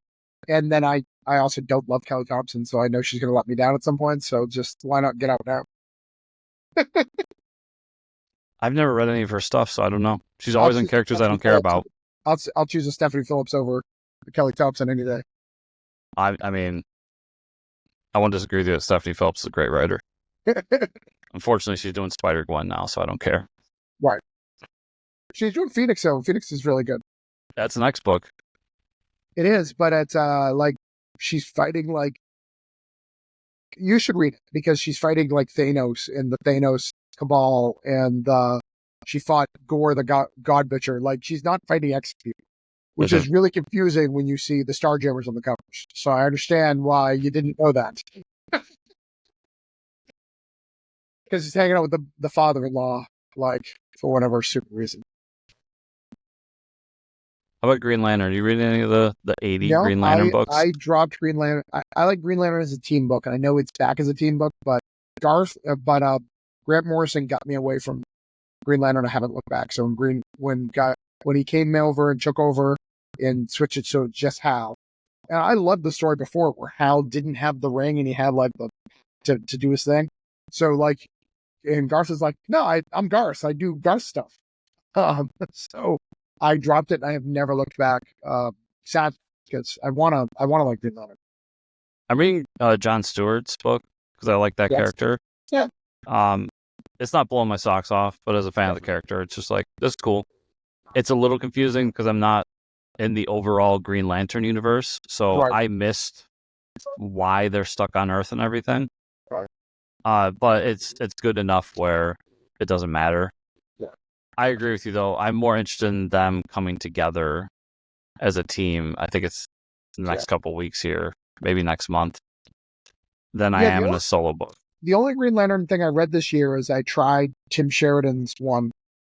And really, like, I was reading it for Parallax, like Golden Age Parallax, and I didn't get that. I got a person dealing with gay issues in that time, and I'm not trying to, like, I didn't not read it because of that, because he was gay. I started reading it because I was promised a Parallax story, a Yellow Lantern story in that time frame, and I never got it. I never got it. I gave it like 3 issues, and I was like, you're not giving me the story I want. That was like, the JSA Green Lantern book, right? Yeah. Well, yeah, the JSA group. Yeah. It's actually a good shift over to JSA. Did you hate it as much as I did? Yeah. I think it feels phoned in. I said from moment one that I didn't like that Jeff Johns getting Green Lantern because he already had his great Green Lantern book. Right. And I know that's hypocritical because I'm excited about Mark Waid being on Justice League, and he's had his great Justice League book. But there was just something about Jeff Johns and recent DC that I'm like, I don't know, maybe his love of the characters is gone. Maybe he just doesn't have it anymore. His Ghost Machine stuff is way better. Right. But I felt like from moment one, I wasn't sure about this book. And then they gave me a Huntress story, and I was interested, and then they immediately just went away from it. Yeah, I don't think Jeff Johns, I think he's phoning it in. I think he wants to have control over those characters because he kind of put it back on the map. But he needs to let it go and let someone else play. And he has. I mean, Jeff Lemire's taken him over. That first issue was fun. But as far as the solo books that came out this year, I only read the Sandman book. Okay. And it was okay. Did you read sorry, you're talking solo for JSA, right? Yeah. So the Green Lantern book and the Flash book, and I think there was a fourth one, wasn't there? Yeah, I don't care a lot about that stuff. I like it, so I always give it a try. Jeff Johns he normally hits. You know? Yeah.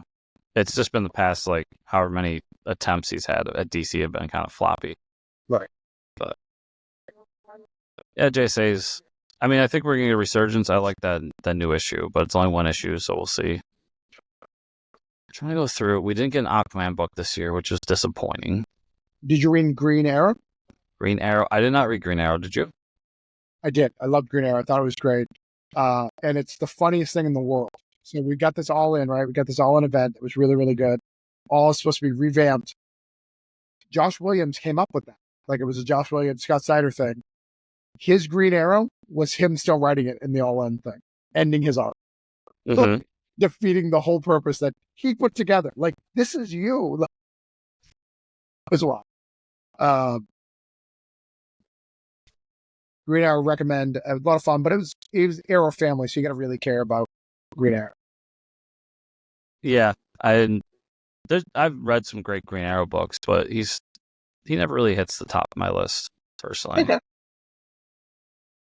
I'm sorry, I'm just like skimming through books coming out and seeing if anything clicks. I think we're good because it's just, the problem with DC is it's the three camps, right? It's Green Lantern camps, which has a bunch of books. Yeah. It's the Batman camp and the Superman camp. So, it is obviously Flash, but I don't read Flash. I don't think you read Flash, right? No, I'm not a big fan of people who run fast. Right. What about Titans? Did you read any the Titans stuff this year? No, I wanted to. I started to, but it was so bogged down in continuity that I couldn't vibe with it. I will say I didn't read the Titans book proper. I know it's also Tom Taylor book.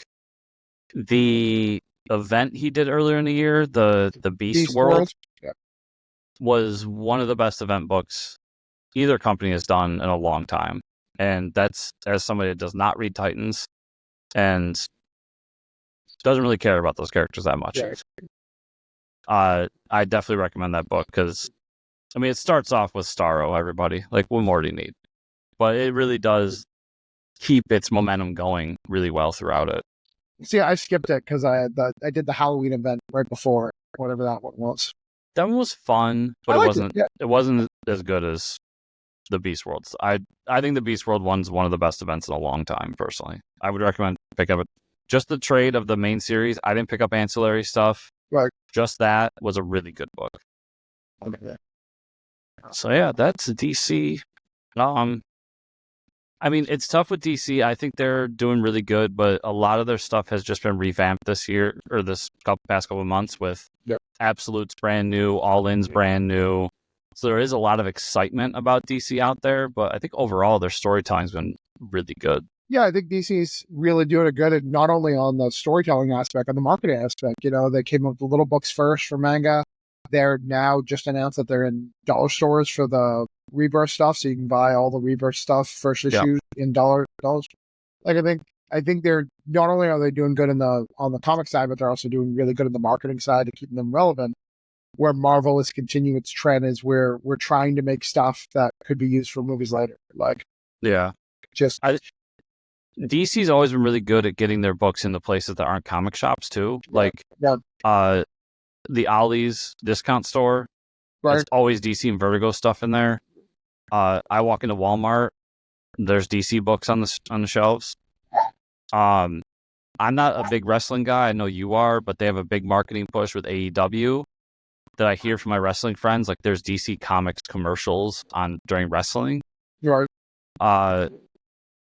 And I just think that, yeah, I agree with you. They've done a great job of trying to push the brand to get more people in. And those compact comics, I personally will not buy any of them for myself, but you better believe there's a lot of people this year getting DC compact comics from me as Christmas presents. So right, yeah, no, I think the it's a great team-ups idea. are really good. And they're good storylines. So, saying I don't plan on buying any of them, but I think they did a good job. And bringing back Vertigo, is just the biggest announcement of the year, even if it doesn't amount to much. Right. Well, and Hellblazer has been really good. The Buffalo Hellblazer has been really good. So I know people like that Nice House on the Sea as well. And Black Label's been kicking along, doing fun stuff here and there. The Plastic Man book's fun. The Batman stuff we talked about earlier. So that's DC. So we talked beforehand. Was there anything like not big two that you thought was worth bringing up as part of the year? I thought Ghost Machine. Every book I've read has killed it. Mhm. I like every single one of those books are great. I know that they're all written by Jeff Johns, so that's kind of a little. Well, two of them are Tomasi books. I don't read those. Okay, I'm only reading the ones that are in that universe. I just can't. Like, it's not that I love Pete Tomasi. But I can't. Like, I cannot add a line's worth of book, so I've got to have a limit. So you gave me 4. That's 1 a week. I'm giving you 1 a week. That's it. I'm not going to go beyond 1 a week. I'm on the same page as you with that, but I was bringing up that 2 of them are Tomasi books. Right. Yeah. I have to stand, not because I don't think he's great. I'm sure it's great. It looks great. I read the little preview. Looks great, but it's not in the continuity of this thing. I don't need it. I agree. I really like it. I think the worst single issue of all of the Ghost Machine stuff so far was the one Hyde Street book that wasn't written by Jeff Johns and drawn by Ivan Reis. So I didn't even read that says a lot. I didn't even read Hyde Street. Yep. Oh, you read Hyde Street yet? Yeah, I've read. I'm only reading Geiger, Redcoat. I love Redcoat. And then I was reading what's the other one with the masks? I can't think of the name right now. Oh, Rook. Exodus. I read Rook. So I guess I'm only reading 3. You should read Hyde Street. Well, you particularly would love Hyde Street. All right. Maybe, I don't know. I think you would. But yeah, I agree with you there. I think for me, I mean, we talk a lot about Conan Barbarian. I love Conan. I think Jim Zell's been doing a great job with Conan. I love that he's doing event books with it now. Like, just go all in on Conan, man. It's great. Yeah. And is it Titan Comics that took it over? I think so. Yeah. They've been a good steward of the brand as a whole, so really like them. I do, real quick, want to shout out Dynamite doing the Hanna-Barbera stuff has been so much fun. David Pepose, who we're both friendly with, is hands down doing the best work of his career with Space Ghost. I hear that. I'm not reading. I really don't care about Space Ghost, so I'm not reading it. But everyone who tells me it, I think I'm going to buy the trade just to show my support to my bro. Yeah. Because I'll read his, like, I'm going to read his Cable. I don't care about Cable either, but at least it's Marvel, so I care a little bit, But Space Ghost, I could care now. But I know he's put his heart and soul in that book and stuff. Really, really good stuff. It's really great, and they've been doing cool things with it, and they're just trying new things other than just doing the same Vampirella and Red Sonja books over and over again. Yeah. So shout out to them their horror announcement was really good. Like all the horror titles that they got, Smile and like Quiet Place, and like those are great books that fit well in times. Like those are really smart. Like there should be a Purge book. If we could sell Crossed for years, a Purge book would work. Like. Yeah. They just announced that they just solicited Herculoids. I mean, if you're Yeah. a Hanna-Barbera fan, like I love those old cartoons, so doing those as comics is great. And then the Johnny Quest book's a lot of fun. Yeah, Dynamite's doing good stuff. Yeah, it's really interesting, this trend this year of He-Man's He-Man doesn't have a huge resurgence, but it's been doing well. Mhm. You've got Thundercats, you've got Dick Tracy back, we've got Phantom the Phantom back. Like you've got all these classics coming back, and they're topping the charts, and they're getting 1 through 20 every time, which sucks because that's not what I want to look at our 1 through 20 comics. I do think long term it's going to hurt the comic industry, but short term it's a lot of fun, right? We got all these things Mhm. return. I think in the top 20, if we don't have a Saga or we don't have a Ex Machina or Why the Last Man or Walking Dead, like it's gonna hurt. It's gonna hurt us long term. Transformers made another example, like killing it, like doing G.I. Joe, killing it. Yeah, I agree with you there a little, but it is fun right now. Right? Sure. So, but yeah, and it's it's sad because you bring up Saga, and I felt for a while now that Saga just isn't Saga anymore.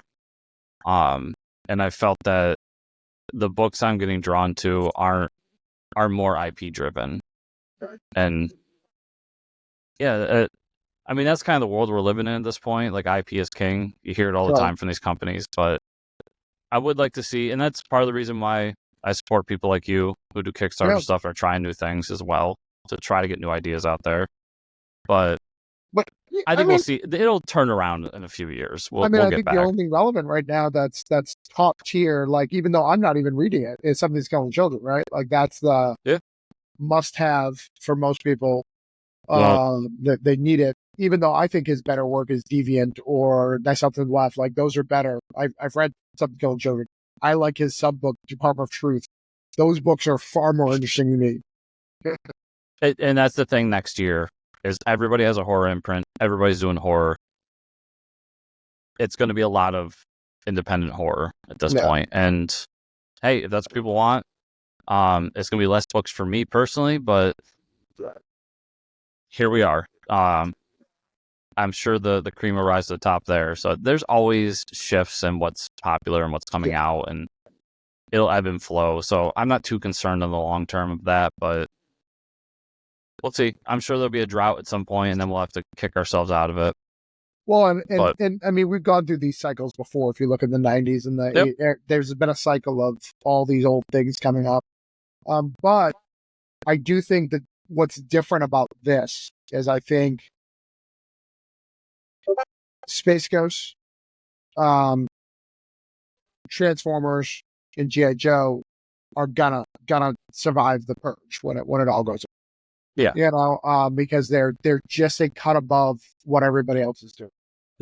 The good books will last. Yeah, and I'll say that like this is the first year I've read G.I. Joe stuff, and I've loved it to the point where I picked up the old G.I. Joe stuff to check it out. So kudos to Joshua Williamson once again for doing cool stuff. But I did, because we've been talking about him all year, Mad Cave is probably the best publisher in the industry right now. They've got a lot of really cool new creator-owned books out there. And they grew in the right way, doing Dick Tracy, doing Flash Gordon, doing Gatchaman. And honestly, when they announced Speed Ghost or Speed Racer, my first thought was, I'm good. And then they announced that David's taking it over. I was like, well, son of a bitch, you got me. Yeah. So they've done some really cool things this year. Yeah, that they're I'm really happy good, with. and they're really in the pulse. As someone who care about the comic industry beyond the comic store, who does the Kickstarter market and all that, you're seeing these names who matter, who are doing that, like the Rich Duex, and I think they're doing small little Mad Cave books as well.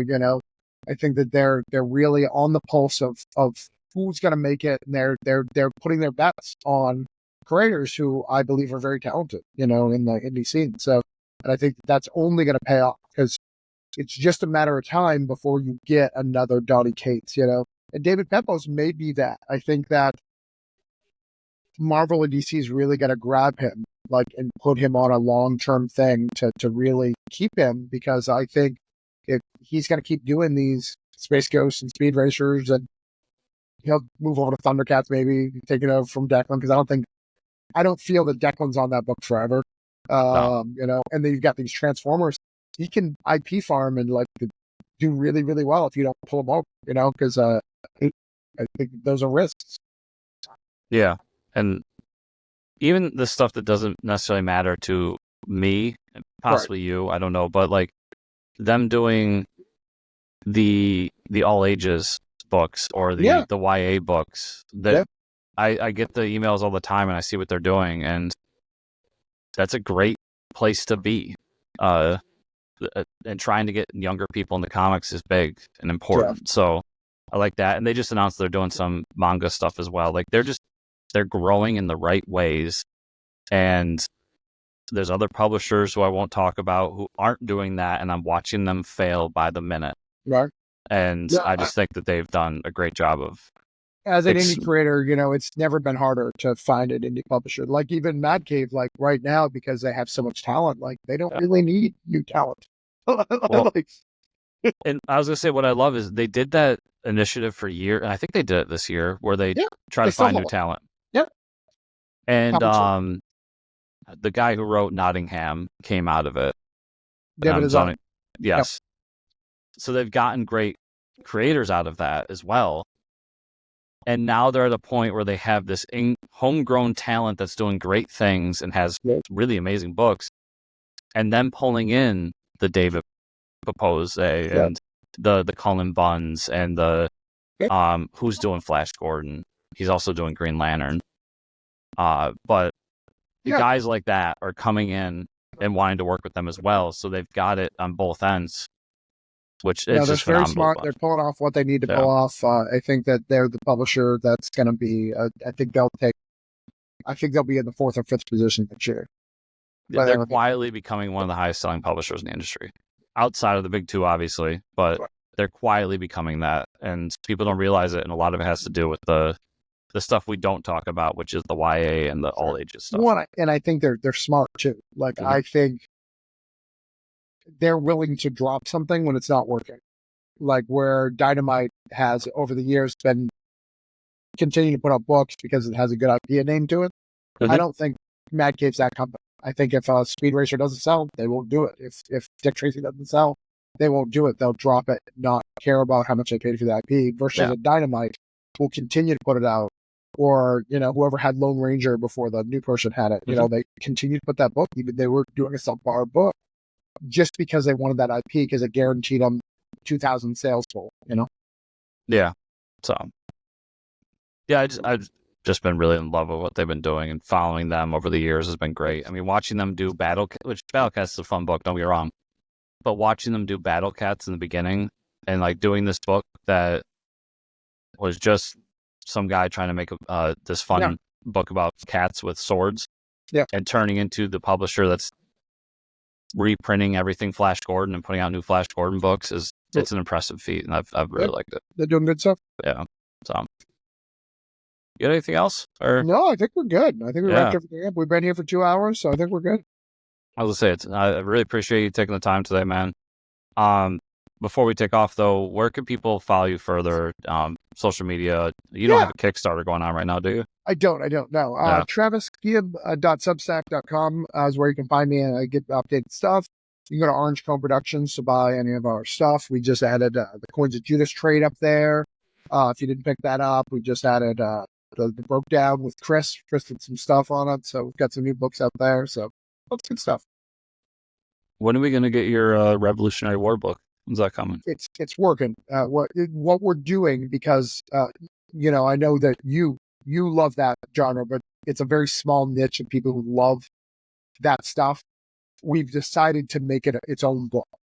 Like there's going to be no individual issues. It's going to be a book. Okay. So that's why it's been taking so long. So you still doing the Ashcan for it though? The Ashcan's coming. You're getting that very soon. It's through the editing phase. It's on Jerome's desk, and it's got through that. So that's coming out, and there'll be a Kickstarter which will have that in it as well. But yeah, we're working through it. But it's going to be a book. So when it comes out, it'll be. I'm okay with that. Yeah. So, I think it's just smarter because it's such a low genre, and I think it's a good idea, but I don't think there's a huge fan base for it. But it's going to be a nice, short hardcover book. So it'll be like, 60 to 80 pages, hardcover book. No, I get But it's that. being written now. What's up? I remember when Dark Horse was putting out the book Rebels. I don't know if you remember that book. No. But it was a Revolutionary War book, and somehow it got 4 series. I'm forgetting who wrote it, but it was a big-time writer at the time who has since been found to be not a good person. But Sure. I couldn't believe that book got 4 separate miniseries because I'm like, when you went to the comic shop, my comic shop owner told me that I was the only person ordering it. He didn't order any for the shop. And Yeah. I'm sure that was a common sentiment. But that's the plan. It's been edited for a long time. Part of it was a miscommunication for Heather, my wife Heather, and I. She thought I just wanted it edited to solicit to publishers. So it's been sitting there done for a long time. And then we had a talk. I was like, hey, we really need to get this done. And she's like, I thought that was just something I get to when I get to. I didn't know that people ordered it and were waiting for it. All 6 of you will get it because I think it's 6 people. But I'm going to make it special. I'm going to only do that cover for that Ashcan, and it's going to be good. And like, I'm going to keep it special. I may even only keep that story in there. I'm thinking about it. I don't know. But I've written it as issues, even though we're going to put it out as one book. So it's been working on, Roland's been working on the back end. It's just taking a long time because we're going to do a full thing instead of normal ongoing stuff. But next year, you're going to see, I'm wrapping stuff up. So the first 2 Kickstarters next year will be Granite State Punk, which is wrapping it up, and Voodoo Nation wrapping it up. I'm not ending Granite State Punk, but it's season 1, trade time, wrapping it up. There's a big ending, big cliffhanger, well, not cliffhanger, but big status quo change. So it's going to feel like some stuff. So we're wrapping a bunch of stuff up next year, and then I want to have a lot more new IPs next year, because I didn't really do any new IPs this year. It's been a minute since you've done a new IP, but I know you have a lot of series going on at the same time. So it's right. So we're trying to get all those done. We finished Broke Down, got that done. Voodoo Nations is done, is wrapping up right now, and Granite State Punk is wrapping up as well. So they'll all be kind of not. Voodoo Nation's done, Broke Down's done. Granite State Punk will be semi-paused. I will come up with another one next year, but it'll probably just be the last issue and the trade, and then we're gonna look for a new publishing home because of the stuff. And then go from there. So even though Travis is a co-host today, I'll still put links to Travis's stuff down below as well as the social media, so make sure you follow him there. But for me, you can follow me on social media, whether that is Blue Sky, X, whatever. I'm probably on it. It's at Fortress Chris, and my Substack, chriscomicscorner.substack.com. And the show is at Fortress Pod on X and I believe Blue Sky, and also at fortresscomicnews.com. And if you want to support the show, best ways are always to give the 5-star reviews in the podcatchers, on YouTube, like, subscribe, share, comment down below, and then patreon.com/fortresscomics. So thank you all so much for watching or listening today, and we'll see y'all here next week for episode 400. It's a big one.